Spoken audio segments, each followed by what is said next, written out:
Let's start where you come in. Mark, this is that first. So, this is... One of the great things about conducting in this theater is, and for this particular show, is that we're upstairs in what's called the inner above, in full view of the audience the whole show. And it also makes a very nice scenic picture to see the orchestra up there. The challenging thing is that it's easy for my orchestra to see what I need because we're all on the same level, but the actors are acting on a big stage far below. So they have to know that we will be with them no matter what happens. Okay. Ready? I'm Matt Goodrich, and I'm the Associate Music Director and Piano Conductor for Beauty and the Beast.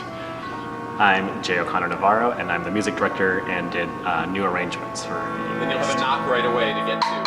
Oh! The original orchestration is made for 19 pieces, and then there's an alternate orchestration that Disney sends out for 11 pieces, and we have 8. So I was basically taking the 11-piece orchestration and paring it down to the 8 players that I have here. And you also had to kind of create a kind of movie style underscore for anything new that the director wanted to do, and in real time, and then run it over to the piano and try it out and right on the spot, and then change that to the orchestration. Right. So Eric and I, Eric the director, met with Tom Schumacher over at Disney in New York before we got here. And he gave us the blessing to kind of do what we wanted with music in order to serve Eric's vision. So we cut a lot of underscore in order to let the scenes be scenes and not be confined to the music that traditionally has gone underneath them.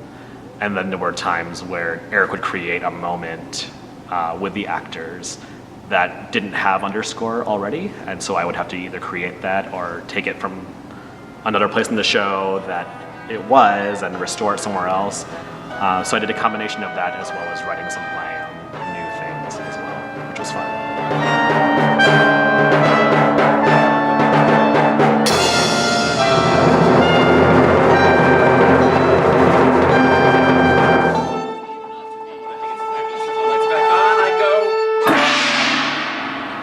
The piano conductor book for this show is it's fun because I get to play as well as keep the rest of the orchestra together. So with the orchestra, it's a lot of ensemble listening, like a chamber music, because the 8-piece orchestration allows for that. But they also watch my head go like this, and there are times when I'm not playing and I can use my hands. When something goes wrong on stage, it's the job of the conductor and the music director to really get the orchestra on track. So he is so familiar with the score from being in rehearsal so much that he can kind of even yell out a measure number for the orchestra to know when to join him, or they've gotten kind of used to what lyrics are coming on certain measure numbers as well.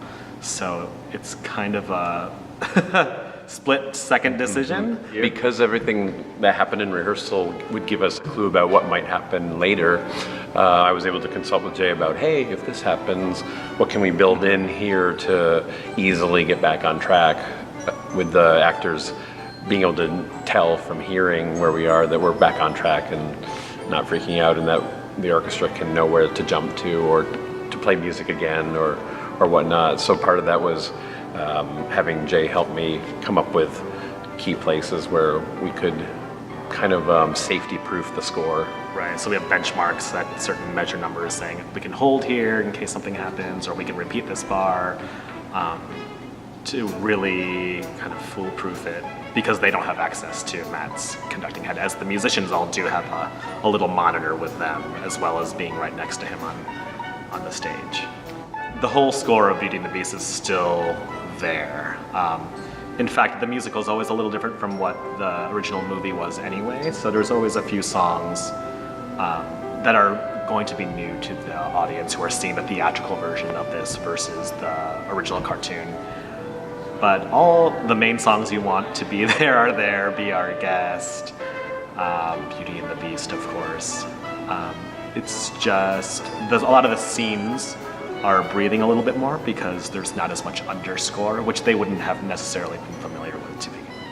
I think what's interesting about this score is that for a relatively recent musical, some of the numbers, and especially the opening theme, have become almost some of the most iconic and recognizable music of our time in musical theater, which is interesting. And the audience will certainly hear those and those touchstone moments and love them.